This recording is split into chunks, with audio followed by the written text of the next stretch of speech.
It is a challenge to determine which entanglement measure can be used to identify the phase transition in a given system.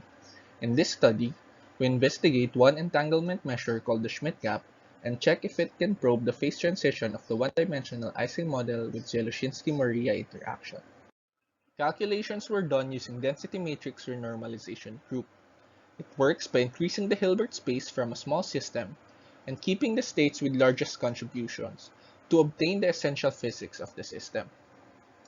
The model has two phases, antiferromagnetic and saturated chiral order. The initial ground state is antiferromagnetic, but the onset of the DM interaction disrupts this ordering until it is destroyed at critical point DC.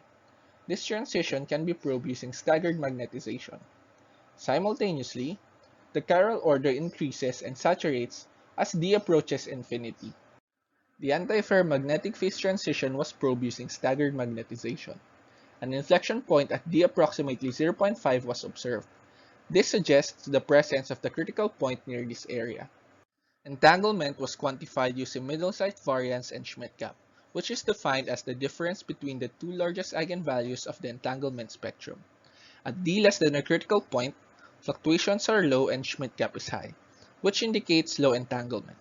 Antiferromagnetic state is expected here since it is highly ordered and close to a product state.